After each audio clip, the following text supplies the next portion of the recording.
So good evening to all of you. I am Shantanu Mukherjee, your host for the evening. On behalf of Torrent Pharma, I welcome you all to the special online CME program under Back to Basic programs. Today we have gathered to have discussion on the second heart sound in the heart disease. I welcome Dr. Sudhakar Rao, who is the chief organizer of this program. For presentation and discussion on the topic, I welcome our esteemed speaker for the evening. We have with us Professor Dr. Ranjan Sethi, intervention cardiologist and HOD of Manipal Hospital, Bangalore. I am sure this unique platform where evidence meets experience will help all to enrich their knowledge even during these COVID times. Being the host of this program, let me brief some important aspect of this program. All participants to please keep their mics muted except the panelists. This is to avoid the background noise. And if you have any question to ask, please use the chat option and send it to us, and we shall present this in front of the panel member for answering. So once again, I welcome you all. And again, I request our speaker, Professor Dr. Ranjan Sethi, to take the proceeding further. Dr. Sethi, please. Yes.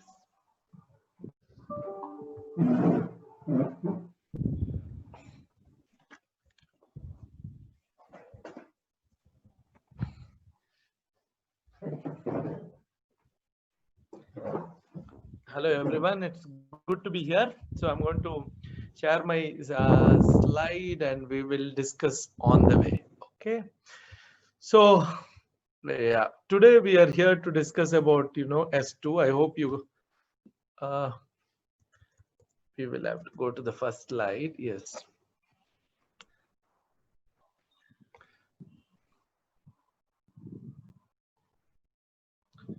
Okay.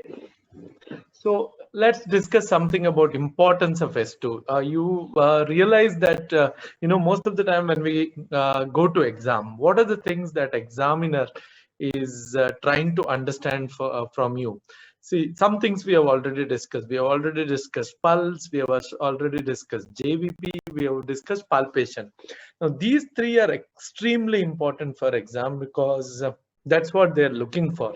In auscultation, the murmur we actually discussed, but the key important thing, when you present a case, examiner is always very careful and they're trying to analyze your S2 description. But unfortunately, it's tough to, decipher S2. It's not that easy.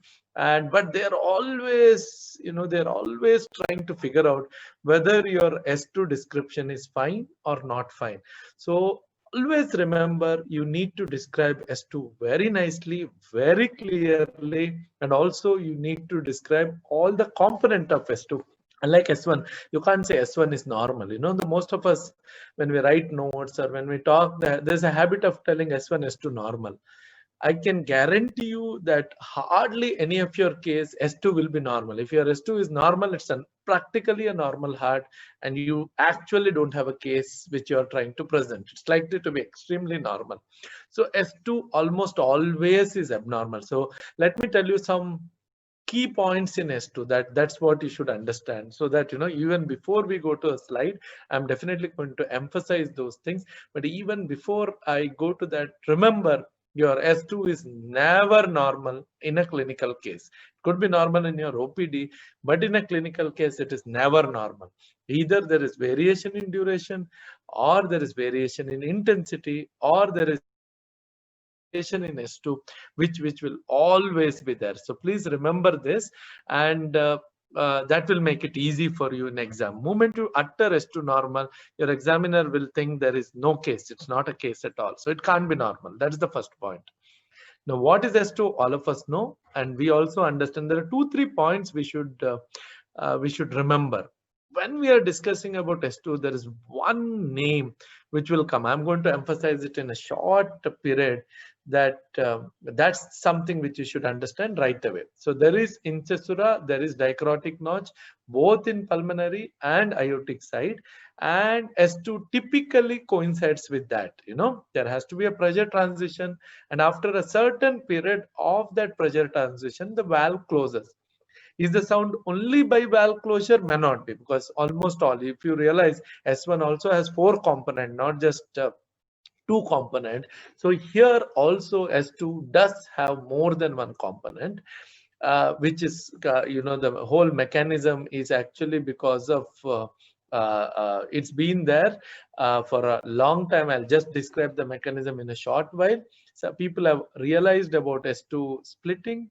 People also have, it's called the key to auscultation of the heart, and I totally agree with that statement. And if I am an examiner, I am going to keenly observe your S2 description. That means every examiner will keenly observe your S2 description. Please remember that and give extra emphasis on that. You will be, thoroughly impressed by murmurs and extra sounds and all that, but examiner is actually concentrating on S2. What is the genesis? We know the important cause for genesis is actually closure of the wall, but it's also, there is a component of abrupt tensing of the closed leaflet with vibration of both RVO2 and LVO2. This is something which you should understand, that heart sounds are not just by closure of the valves, whether it is whatever heart sound. When you go to genesis, there are also other elements which are involved apart from closure. Typically, it is the area just below, like in mitral, the tensing of mitral cordae also contributes to S1. Similarly, a tensing of and vibration of LVO2, RVO2 also contributes to this sounds. Characteristics, we all know the characteristics. It's a high frequency sound. If at all, the frequency is also even little higher than S1. That's what it is. Because you see, when we describe S1, it's lum, and when you describe S2, it is dub. So that itself tells you that the it's little higher intensity, and it's definitely more sharper than S1. Okay, compared to S1, it's higher intensity and it is sharper. And here, unlike S1, we don't describe about S1 components, or you might actually, without knowing the S1 components, you might be able to clear all your exam. But with S2, it is just not possible. You have to know the component, and you need to understand component. It's a diastolic sound. That's one thing. Typically we think S1 is, S1, S2 is systolic and rest is diastolic. No, S2 is diastolic, because palpable P2 is actually called as diastolic shock. Whenever people describe diastolic shock, it's palpable P2. One more golden rule, whether it is palpation, auscultation, is 30 milliseconds. Anything less than 30 milliseconds, human mind cannot distinguish less than 30 milliseconds. Hence, it will be perceived as single sound or single. See, this is what we do for apicocarotid delay.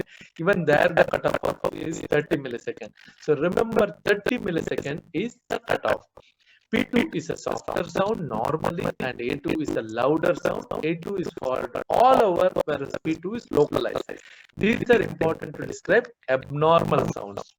Typically, whereas A2 is best heard in aortic area, but it's also heard all over, except in ASD. See, I'm also going to, as we go, there are some rules I'm going to tell you, so that please remember those rules, because as we keep discussing, exam is a multiple choice question. It's almost like a rapid fire. Examiner is going to ask you one question. They don't expect you to explain the whole thing. The moment you answer that, they're happy. For example, P2, audible in apex. However loud, it happens only in ASD, because ASD produces such change in P2 direction that it will be audible in apex. So all other conditions, P2 may be loud. I'll describe the loud P2 in a short while, but it's typically not heard in apex. Now, what are the things which, when you are describing S2, now we are not describing other thing, we are only describing S2. Remember, it is diastolic. Remember, diastolic shock. One is intensity. You will describe the intensity, whether it is loud A2, loud P2, soft A2, soft P2. I'll come to how to describe each of them. Split is extremely important. Rather, it's better to start with split and then go to loudness. Split could be normal, wide variable, wide fixed, narrow, which is little controversial, reversed or paradoxical split. Okay. So what is normal splitting? All of us know. Normal splitting is where, A2 doesn't move, but P2 moves. In inspiration, for whatever reason, the P2 goes away, and it's typically 60 milliseconds. And in expiration or exhalation, the P2 comes closer to A2, and it's typically 20 milliseconds, less than 30. Less than 30 is a single sound, and more than 30 is actually a loud sound. But P2 is softer normally, okay? Now, all, we know what produces this, but I'm going to, inspiration with prolonged RV ejection, you'll have.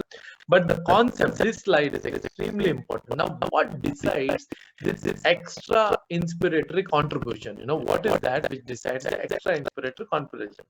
I will keep the chat open, so please feel free to type here.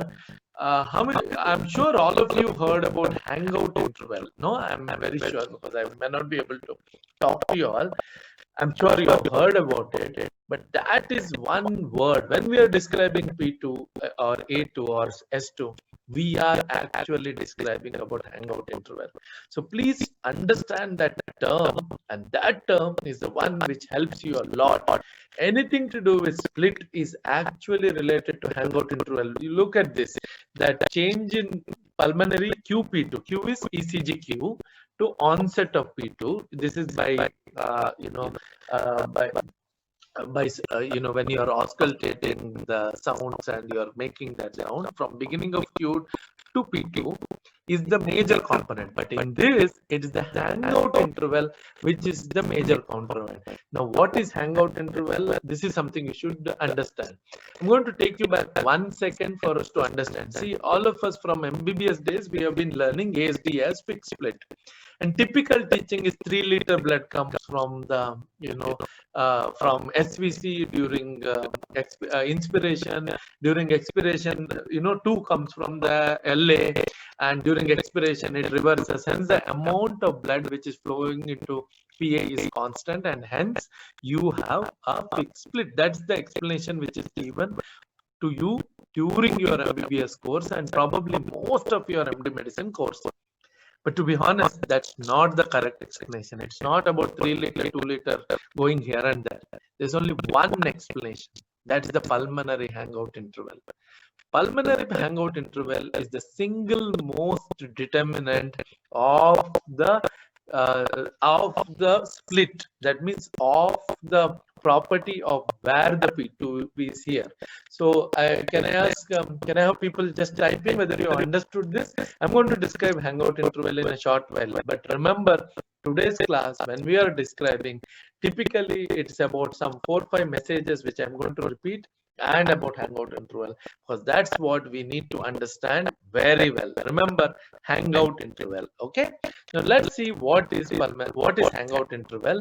I'm sure you understood QP2, but determinant is hangout interval. Let's also understand what happens with normal split. See, sometimes even especially in kids, you tend to, when you are examining them sitting down, you tend to feel that there is split both in inspiration and expiration. You do get it, but that could be very physiological. Always to define, to tell people that there is wide fixed or wide variable split, that wideness has to be decided in sitting position. Make sure if there is wide, make the patient sit, especially if they are younger. Without that, you cannot comment on wideness. Now, what would Valsalva do? What would narrowing do? Obviously, narrowing would decrease the split. Okay. What would Valsalva do? Valsalva is forced expiration. No, it's as simple as that. A forced expiration would make this A2P2 narrow and makes it single. Muller, which is a forced inspiration, will widen the split. So this is how the normal, in normal cases, the dynamic auscultation helps. Now let's again come back to hangout interval. I'm sure most of you know it, but we need to understand it extremely well. Okay. So what's hangout interval? What decides the blood to flow? That's what is hangout interval. If you go by the Insasura, which we described, there is a point when, say, aortic or pulmonary pressure, actually the ventricular pressure falls below, because actual mechanical systole is half. Let me go back to that slide, and then, yeah, let me go back to that one slide which we had. I'll come back here. So if you look at this slide, yeah, this slide is what we should understand. So this was meant for aorta. So you have aortic tracing here, you have LV tracing here.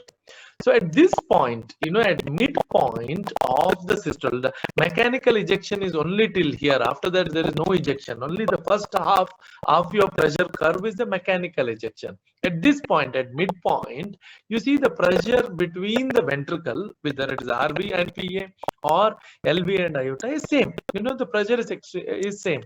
But the closure doesn't occur here. The closure occurs here. Now, why does the closure occur later?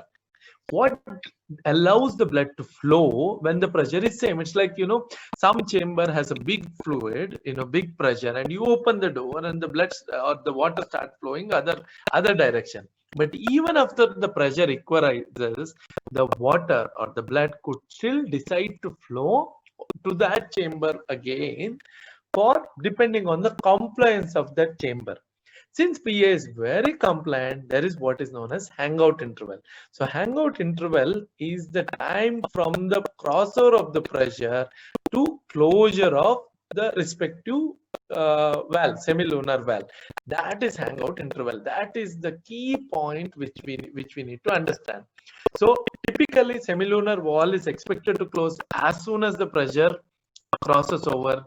But in reality, actual crossover occurs later due to continued forward course. So even after the pressure crosses over, it doesn't become lower, but the pressure crosses over. By this time, the pressure between both the chambers are same, but the flow is in one direction. It doesn't come back to LV or RV, but it goes forward. This gap between the pressure crossover to closure of semilunar valve is called hangout interval. So this is one question which will be asked to you. Whether it is ASD or any other case, people are going to ask you this question. So it is the crossover of pressure to closure of semilunar valve. That's called hangout interval. So what is the hangout interval here? For pulmonary, it varies with respiration. It is 80 milliseconds during inspiration and 60 milliseconds during expiration. So there is a phasic variation. Phasic is when there is change during respiration. There is phasing variation. Whereas when you look at aortic side, the hangout interval is extremely slow. It is 30 milliseconds. I told you anything 30 doesn't matter. So in that 30 milliseconds, and it is not phasic. That means it doesn't change with respiration. So there is a hangout interval. So in spite of the pressure crossing over, the blood decides to go forward. It happens both in left and right side, but it's much marked on the right side. And in right side, respiration has a major role. So this is the clear reason. It's not inspiration, more blood going. Yes, there is a component.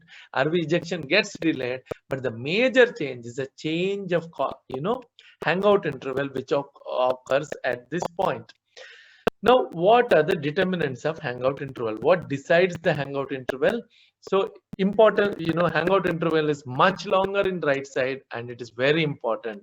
So P2 and incisura come delayed after RV ejection, and recoil is lesser in pulmonary, which is much more in aorta. So hangout interval is not a very important aspect on the left side, but it is an important component on the right side, and it is phasic. That means, and it is, there is a component of respiratory variation which is there.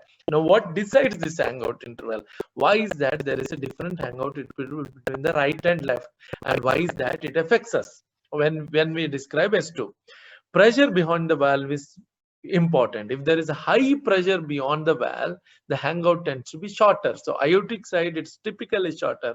In PAH, even on pulmonary side, it becomes shorter. Dilatation, bigger the artery, more is the hangout. Okay. Distensibility, better the distensibility, better is the hangout. Vascular impedance, this is probably the single most important. Impedance is opposite of resistance, and impedance is lower in pulmonary circulation. With the lower impedance, that means it can take more blood. So even if it's like when you say vascular impedance, you are technically saying that there is less resistance to flow. If there is less resistance to flow, even after the pressure crossover, the blood will prefer to flow in that direction, and that is low in pulmonary circulation. But in cases of PAH or PVH leading to PAH, that is lost. Okay, phases of respiration, because lungs are the ones which expand during respiration. So obviously the compliance of the pulmonary vasculature increases well, and hence it does have a big role in affecting the hangout, whereas systemic circulation not so much. So if you have doubts, please put it in the chat. Sudhakar, I don't see anybody putting this question today. So are we confusing them, or Sudhakar, you're I'm there, sir. I'm yeah. there. Okay, yeah, Jagdish has put, yeah, it's clear. Anybody else? Otherwise, if there is no response, it's like you're talking to a wall. Yeah. So if asked S2 split in pH, I'll come to that. Yeah, capacitance, yes. So you use whatever term, it's understand that the lung is more compliant, or capacitance, whatever word you want, you use, because we are not physics students to actually describe the exact thing, but once it is understood, it is good. I'm sure many, yeah, I'm happy most of you did understand. So remember, S2 is about hangout interval. Now let's think about abnormal split about S2. Okay, abnormal split of S2. Now, what is abnormal? Anything else, anything other than normal is abnormal. So what is normal? Split during inspiration with A2 louder and P2 lesser, and no split during expiration. Single, that is abnormal. Now you could have persistently single S2, okay? But let me tell you right away, right here, that in an acquired heart disease, isolated A2, absence of either A2 or P2 does not occur in acquired heart disease. Okay, that means we are talking about rheumatic and bicuspid and things like that. If S2 is single, it's almost always combination of both. This is the key message. Whereas in congenital heart disease like TOF, S2 is always single, and that's because A2 is the only one which is audible. In TOF, if you talk about S2 split, which I know that some books do give, but your chance of passing that exam becomes 0, because no examiner accepts that S2 is split in TOF. In TOF, it is always A2, because what is the reason why it is A2? Because one, the sound is also decided by the gradient across the valve. Valve is deformed. Top, the typically the problem is subvalvular. Since the problem is subvalvular, behind, before the valve and after the valve, there is hardly any blood flowing. Beyond the valve, pressure is small. The artery is smaller.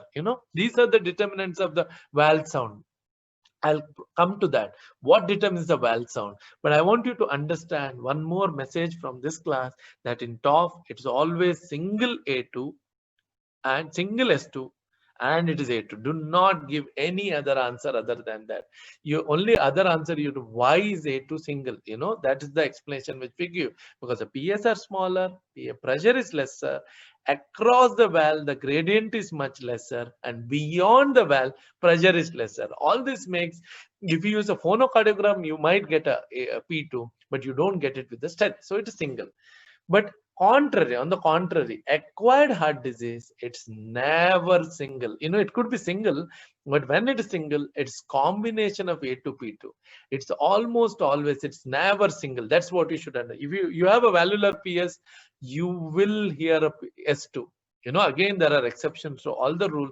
You will, if you have a severe AS, you will still hear A2. So in an acquired heart disease, whenever you don't have one more, it is either aortic atresia or it is TOF-like pulmonary problems. That is the only condition where you have a single sound caused by single semilunar valve. All other condition, you auscultate it enough, you will get it.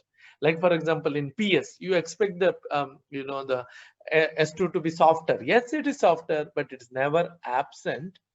In AS, severe AS, it is always present. It is never absent.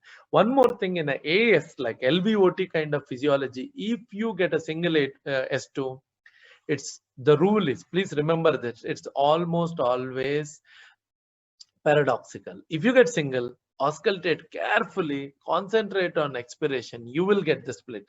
It's almost always there. It's paradoxical. Okay. So in a LVOT kind of physiology, if you get A2, if you get a single, remember it is paradoxical. All LVOT look for paradoxical. Your examiner will always get paradoxical. and you will almost always, get confused with paradoxical. If you get single, look for it. Come one space down, come to third intercostal space, concentrate on breathing. You will hear the split during expiration. And also, if you are not very clear with the inspiration, expiration, take the step, put it on your own chest and do deep breathing and exhalation to understand how the split appears. I mean, see, phonocardiography, those recorded sound with drum beats, you're used to it, but it's also important for you to do it in real patient.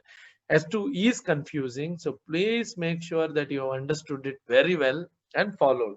So TOF, I think there's one in the chat box. Yes, that's right. I don't know the person's name. It's cardio cracker. It's right. Aorta is anterior. That's also the reason why A2 is single, and also it is loud. Okay. Aorta in TOF, S2 is single, but it's not soft. It's single and loud most of the time, and it's not soft. Reason why it's loud is aorta is anterior. Aorta is big. So it is actually louder, okay? But P2, it's always single. That's something which you should understand.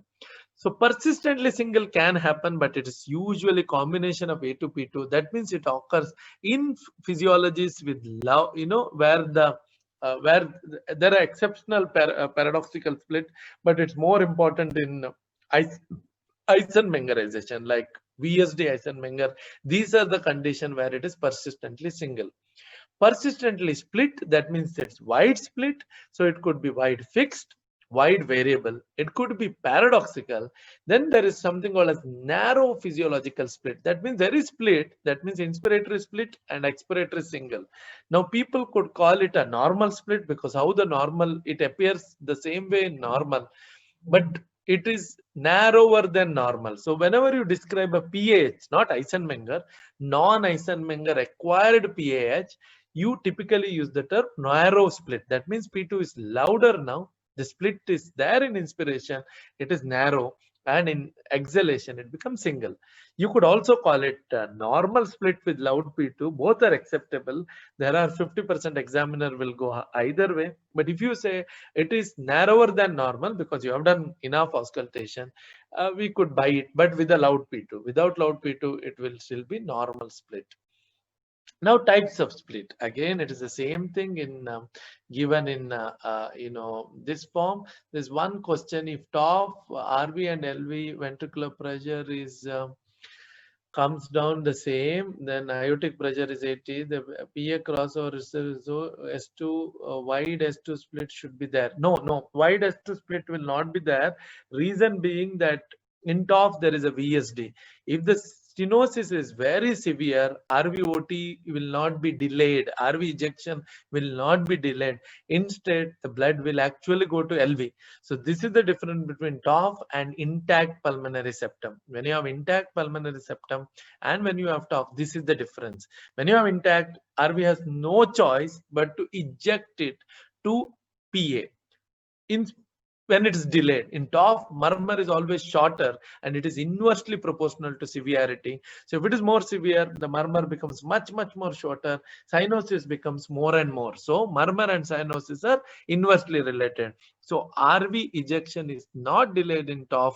Hence, P2 is not delayed. Delayed. That's the first point. Is it audible? Phonocardiographically, yes, but clinically, no. Or rather never. Clinically never. Reason why? Valve is abnormal, PA is smaller across because there is subvalvular stenosis. Just below the valve pressure is low, just above the valve pressure is low, and yes, aorta is anterior and bigger and masking everything. So it's almost always single, but not delayed. Remember, RV ejection is not delayed. It's same as LV ejection, hence it is not delayed in TOF. Okay, TOF is not like intact septum. So this is expiration, inspiration. I hope all of you can see this. Because I've kept the chat open, I have to move the chat box slightly. Okay, now this is the physiological split: single in exhalation or expiration and double in inspiration.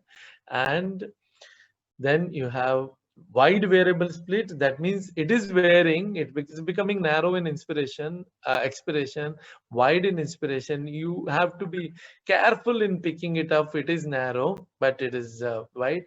Wide fixed, there are classical example. Reverse split, there are classical example. And narrow split, very narrow split, there are examples again.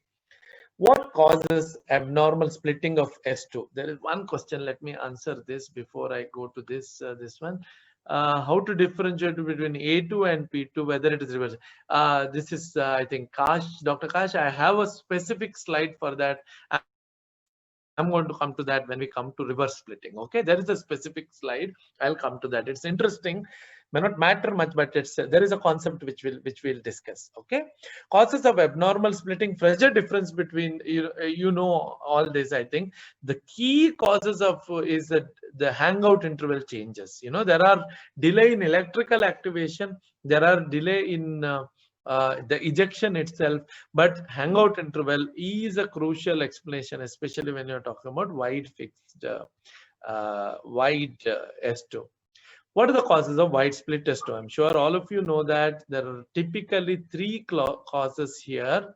The wider the S2. Now there is something I want to tell you right now. You know, there are two things. All of you know, I'm sure you know 8 causes of wide S2. Wide fixed, there are definitely 3 causes, but wide variable, there are lots of causes. Now, how do we remember these causes? One. Second, how do we distinguish between these causes? So there's one point which you should remember. The delay could be because of the electrical reasons, you know, like RV pacing, which produces LVBB, RV ectopic, right-sided pathway. These are electrical causes for delay. Same way, when you have, you know, anything like RBBB, LV pacing, LV ectopic, left-sided pathway. Moment you have the delay is because of electrical causes, purely electrical, which could be ectopic, which could be pacing, which could be the WPW pathway, you know, pre-excitation pathway. In such cases, there is either wide or narrow, you know, following the rule, but intensity doesn't change. So if there is a electrical point only without mechanical problem, the intensity of S2, that is P2 or A2, does not change. Okay, remember this rule. If it is mechanical, if it's because of the flow or because of the pressure, both intensity and the duration changes. Okay, I hope everybody followed this. If it is purely electrical, like pacing, natural RBBB, or ectopic, or WP, there are 4 of them. For example, what are the things which can produce paradoxical split?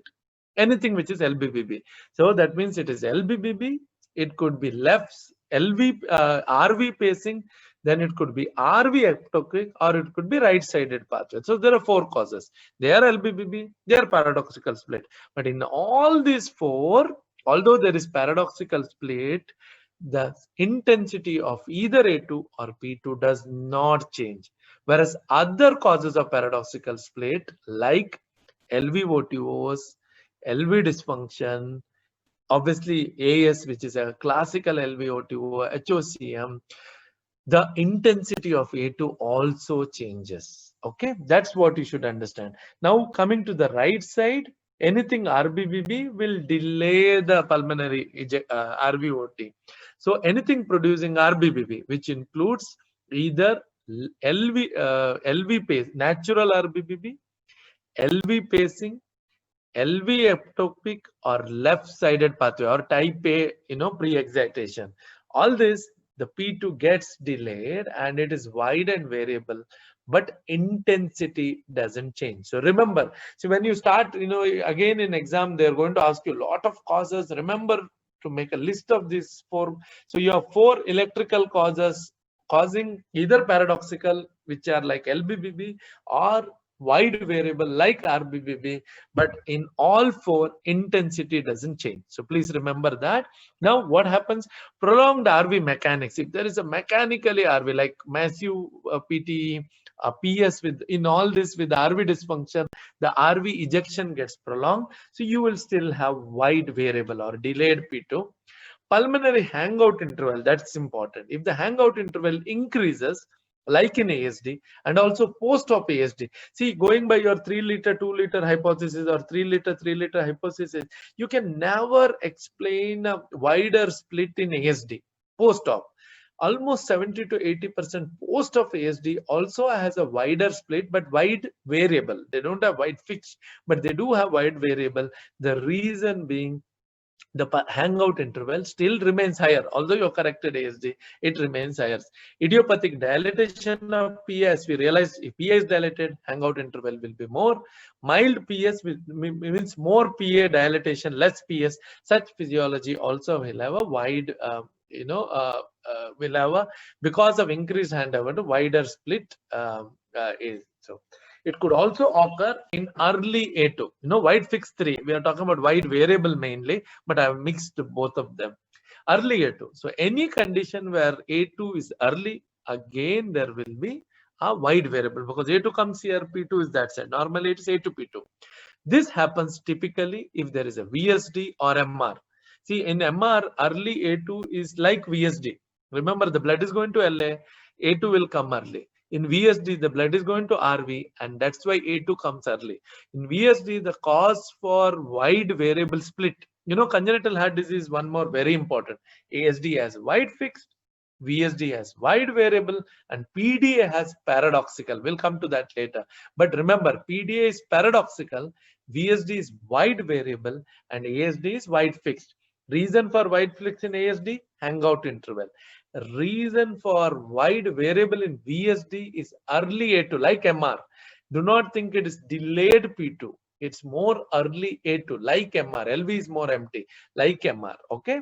And reason for a wide fixed paradoxical split in PDA is actually a hangout interval now on left side, because now there is a PA communication with the aorta. Because PA is actually communicating with the aorta, the hangout interval get transferred to left side, and the LV aortic sound gets delayed. So that is the reason why there is paradoxical split in PDA. Okay, so congenital heart disease, remember, top we already discussed. ASD wide fixed, VSD wide variable, but because of early A2. PDA paradoxical because of hangout interval of left side increasing. Okay, so let's see what's happening now here. So shortened LV, like in MR, VSD, even tamponade constriction, LA myxoma, early activation, this which we already discussed. Early activation also produces early A2, but without changing intensity. Trade back and other things also help here, causes this. So wide variable, there are a lot of causes. Divide them into electrical, mechanical, and effect on hangout, and you will never go wrong. But in your mind, have that list, so that if someone asks you, or it's like, fire drill. If someone asks, you should know. Make these drills with your friends, so that you know the answer before your exam. Fixed split occurs in only 3 conditions. What are they? One is ASD, because hangout interval is increased and it's supranormal, and it remains so throughout. Second is actually occurs in RBBB with the RV dysfunction. RV dysfunction, isolated, each of them actually produce wide variable split, but together they produce wide fixed. Third is TAPVC. These are the 3 causes for wide fixed split.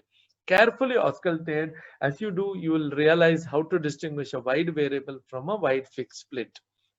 We discussed the mechanism, hence it is easy. And anyway, I'll send the slide to Sudhakar. You could go through this. Wide fixed is hallmark of ASD, but with 3, but not pathognomonic. It's hallmark. Okay. Wide variable, you could confuse some wide variable. ASD with PH also is wide fixed, but it is narrower than in the VSD. Eisenmenger also has wide fixed.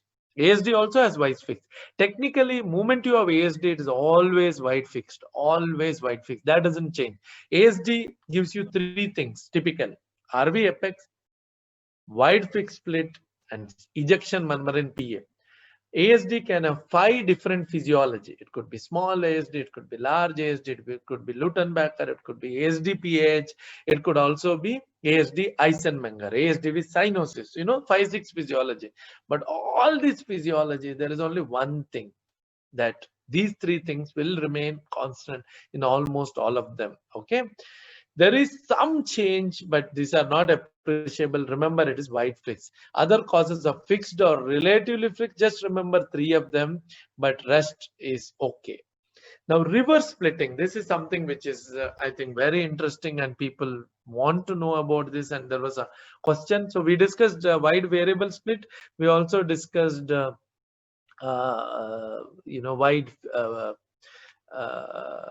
wide fixed split. Before we go to reverse, I want to discuss about when do you say A2 is loud and when do you say P2 is loud. Okay. So A2 is loud. How do you say A2? I'm sure you know how to say P2 loud. P2 loud, three factors.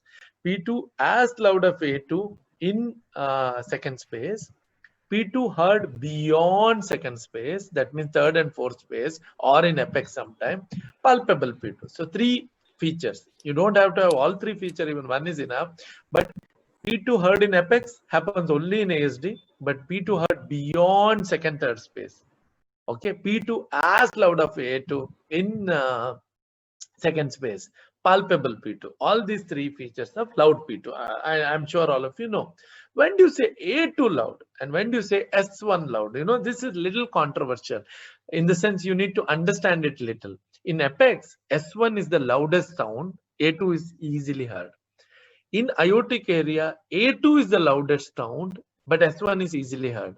So to say S1 loud, you need, or S2 loud in this case, A2 loud, you need to compare A2 of iotic area to S1 of mitral area. You understood? So you're comparing across area. So S1 in mitral, loudest. A2 in iotic, loudest. To say either of them is loud, you compare S1 in iotic, S2 in iotic area to S1 in mitral area, across the area, and then you feel this is loud, then A2 will be louder. Okay, that is how you tell A2 louder. How do you say P2 louder? It's very simple. It's one area, pulmonary area only. If P2 is as loud as A2, or more than one space, that is two, second, third space, or in apex sometime, or palpable. So these are the three criteria. So there's one question by Cardio Cracker. Can I know your name, Cardio Cracker? You could type your name. You know, it's interesting question. So ASD with Eisenmenger will have ejection? Yes, because the PA is dilated, invariably there is ejection murmur. Okay, even in Eisenmenger, you will have an ejection murmur. It's Dr. Sahil. Okay, Dr. Sahil.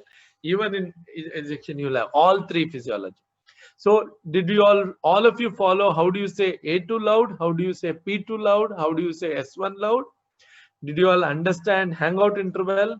And did you understand the split produced by electrical changes and split produced by mechanical changes? If it is yes, I'll go to paradoxical split. Or anything you want me to describe, explain, you can tell. Yes, so Dr. Kalyan is understood. So I assume all of you are following. Sudhakar, any question here? At this point, it's okay, no? Yeah, no need to repeat any of those, no? No, sir. Yeah, even the loud A2, that's something which probably, no? Yeah, yeah. So Ashok wants to repeat. So I'll talk about A2 loud. A2 is when second space, that iotic space S1 is compared with mitral, iotic S2 is compared to mitral S1. Whichever is louder, that is loud. Okay. So I think Dr. R.P. Singh also same, whichever is loud. You compare across the zone and tell whichever is louder, which is better. Okay. So let's go to reverse splitting. So S2 is, you know, reverse splitting means whenever there is, how does the hangout interval does not vary in inspiration? In ASD, yes. See, what varies in inspiration? It's a good question, Dr. Pradvi. So what leads to hangout interval variation? You know, hangout interval is dependent on the pulmonary vasculature, you know, because inspiration, expiration. In ASD, this is something which is very interesting. It is believed, because it's a congenital heart disease and, you know, there are changes in vessel architecture also. It is believed that the vessels are maximally compliant. Okay, since they are maximally compliant, inspiration expiration does not alter it. So that is the explanation. If they are already dilated enough, if they are already stuffed with enough flow, just a breathing may not alter it. So that is the explanation which is given for hangout interval which is high from beginning and does not vary with respiration in this. But remember, PDA is paradoxical because now iota is connected to PA and that hangout is transferred to the left side, hence it is paradoxical. Loud S1 criteria, yes, loud S1 is the one of the criteria is what I told. If it is louder than A2 in iotic area, it is loud. If it is palpable like tapping, then it is also considered loud as S1. And the third is experience when you compare across patient. Typically in cardiology, we do not encourage comparing across patient because each patient have their own characteristic. Chest wall is different, lungs are different, your strength is different, so we don't want you to we want you to compare anything in the same patient, but experience also matters. To tell loud S1, if it is palpable like tapping, it is loud. If it is louder than S2, that is A2 in iotic area, then it is considered loud. And from your experience, when you compare across the patient, it is louder, it's considered loud. Okay. Okay.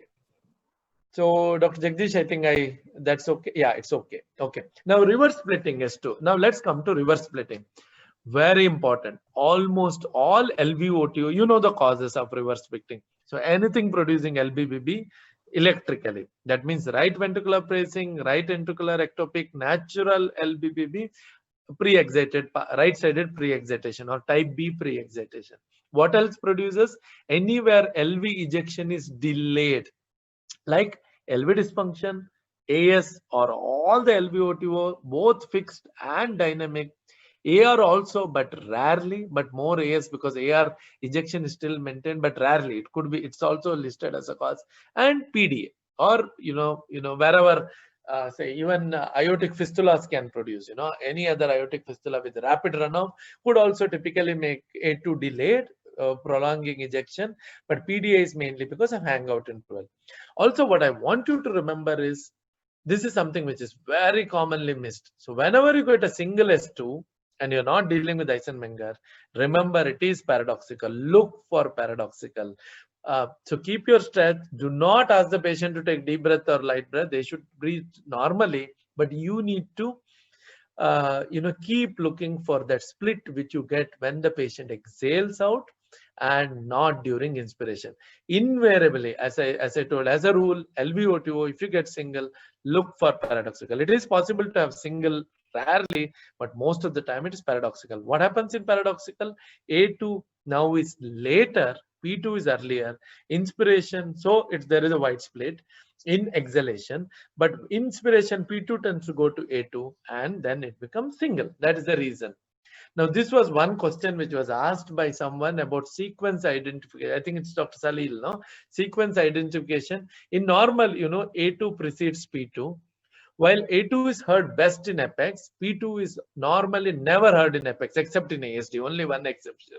So as you auscultate, you're supposed to identify from you start in second, third space, go to apex. If you still hear that component of the sound, then it's very likely A2. If that component, whichever you're trying to figure out, is now, if the first component is heard till apex, typically that is A2.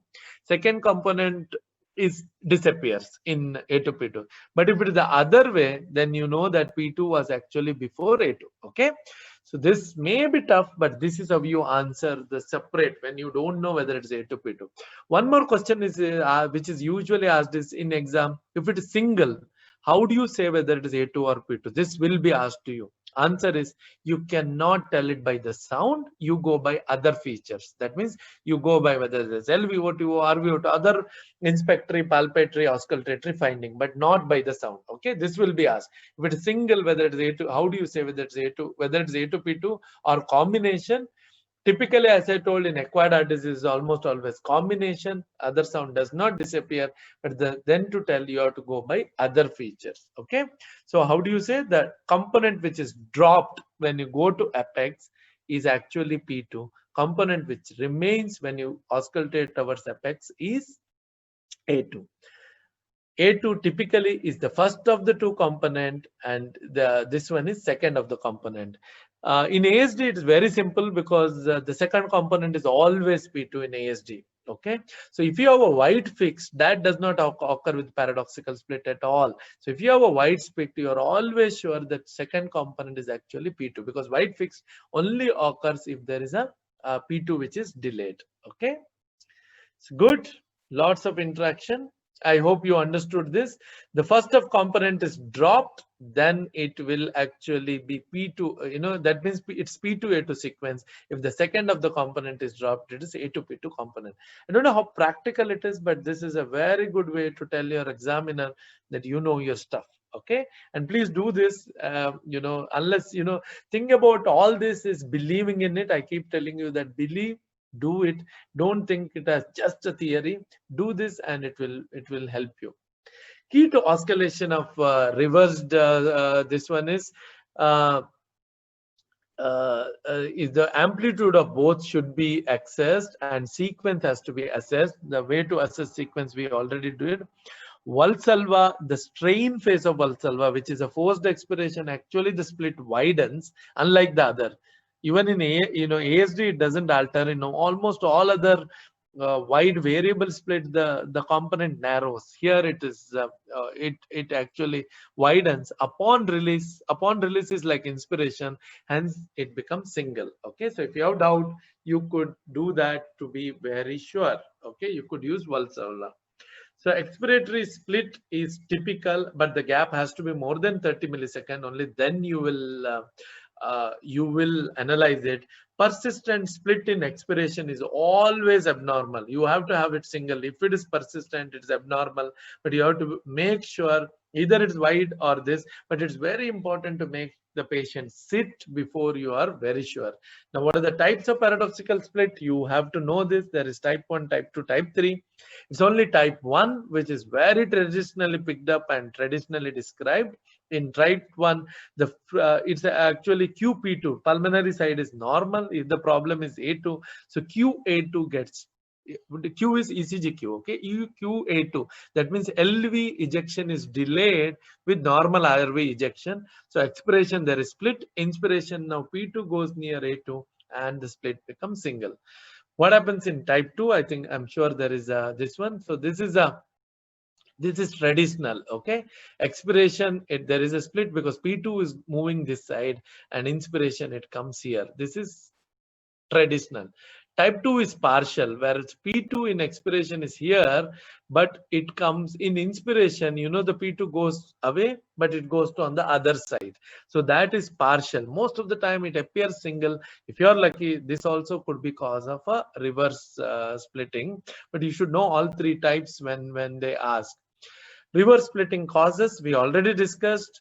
Early P2 occurs in type B WPW, whereas all other, or it could also occur in RV ectopic and RV pacing, which is also LBBB, whereas delayed A2 occurs in complete, classical LBBB.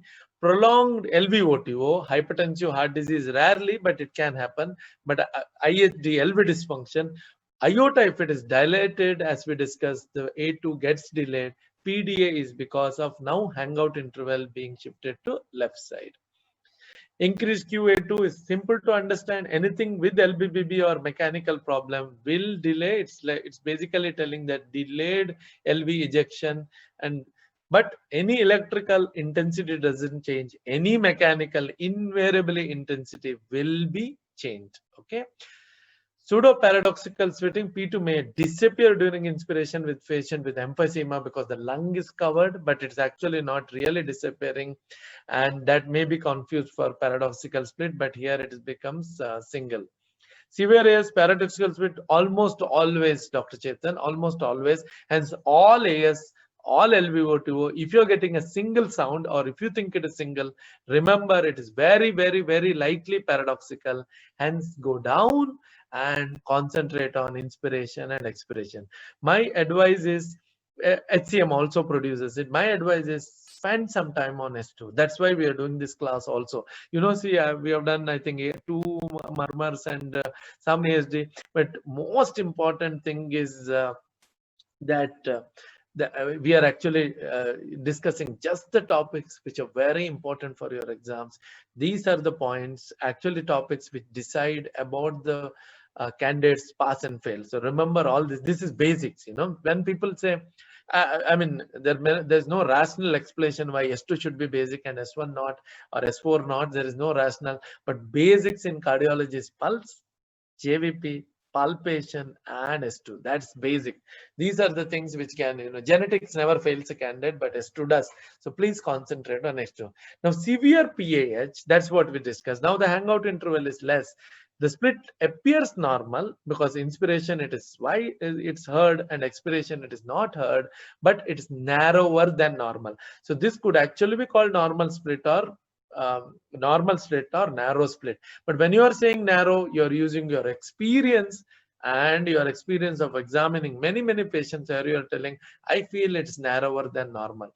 But it's also made on other factors. With a louder P2, S2 which appears normal, split which appears normal actually is a narrow split. Okay.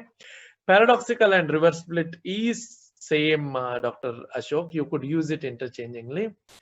A mechanism of persistently single, it occurs in congenital heart disease as I spoke. Very common in congenital heart disease. You could have pulmonary atresia, aortic atresia, TOF, single truncal where it's not audible because of many reasons. But remember, in an acquired heart disease, if it is single, it's combination of both. But how do you distinguish whether it is combination? Because of other features and not this. Differential, what are the things which you could get confused? As I this is something which whenever I take a auscultation class, I tell you it's too many events. So you need to identify events close to S1 and close to S2. What are the events which are close to S1? S4, S1 2 components, and early ejection click. No, so these are the conditions which are close to S1. So you always get, all of them look like a split S1. If it is a low frequency, you press the diaphragm, it disappears, then it's likely a S4. If you keep it light and you get, then it is S4, but heard both in light and hard palpation, that's actually a click. That's how you do with S1. Now with S2 also, you'll have the same problem. You have split, which is best heard in pulmonary and area below. You also have an opening snap, and you have S3. So, and a very late click. So these are the things which are around S2, and you could get confused with them. How do you distinguish? I'm sure by this time A to P2, you know how to do it. Inspiration, expiration, typically it varies.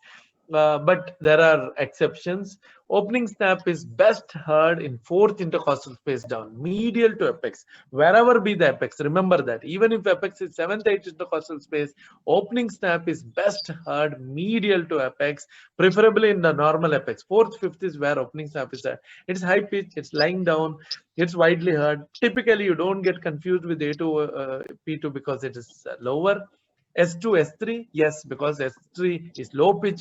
That means if you use the bell or diaphragm, either is fine. But if you press it, it's going to disappear. And there are maneuvers which can change. Non-ejection click is high, but it's more systolic, more at the apex. That's the apex of the heart.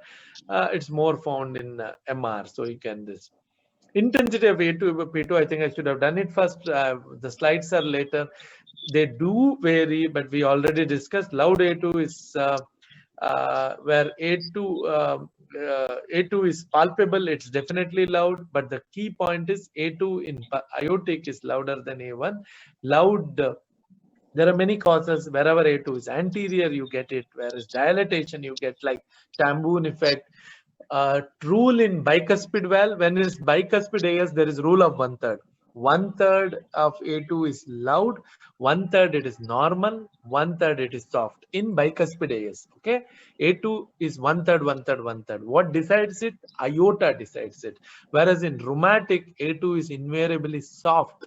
Okay, rheumatic AS, A2 is soft, but almost never single. Once you understand never single, it's easy for you to. It's always paradoxical is very common. Single is never. Okay. Keep that in your mind. I know there are exceptions, but if you believe it is never, you will pick up the paradoxical split. So rheumatic AS, A2 is soft. Bicuspid AS, 1/3 normal, 1/3 soft, 1/3 loud, depending on the dilatation of the aorta. Anywhere aorta is dilated, A2 becomes loud. Anywhere aorta is anterior, A2 becomes loud, including TOF. Okay, TOF also A2 is loud. Soft F2, we already discussed. AR, most pathology, it is soft. If it is valve, but if it is wall, like in syphilis, it becomes loud, and that's called tambourine effect. Loud P2, we already discussed. Apex is only ASD. Beyond its point, palpable and presence, the second component is loud. So yeah, if the P2 is, if you can grade it and if it is very loud, it actually indicates a higher RV pressure. Higher the pressure in PA, it becomes extremely loud. Soft P2, TOF is single P2, dysplastic may be single, but pulmonary stenosis, it's not single, it is soft. Pulmonary stenosis, intact septum, rarely that you get a valvular ejection click, which is best studied in expiration, and also you get a P2, which is almost audible because the PA is dilated, so it is that. So I think yes, this is just to tell you that S2 is never normal in any heart disease. Okay, if you have a significant heart disease, S2 is abnormal. That means all your exam cases, S2 is abnormal. If it is normal, you're dealing, it's no case at all. So there will always be some variation S2. You think of your own different cases, you'll realize S2 is always abnormal. But in spite of knowing that, there are many times you'll end up telling it is normal and get caught. So it's never normal. Find out your whole, if I have to summarize in one line, whole exam case is about finding what is that which is abnormal in S2. Okay. Does S2 vary in pre and post capillary? Yes. If it is a pre capillary, like you are talking about, S2 varies in hyperdynamic and obliterative pH. If the pH is obliterative or it is a PVH, then S2 is narrow split and loud. But if there is flow, if it is hyperdynamic, like in ASD or sometime in VSD, it actually becomes loud and it becomes white. Okay, that's what happens. MR, one more very important. MR, single most. This is one more question asked.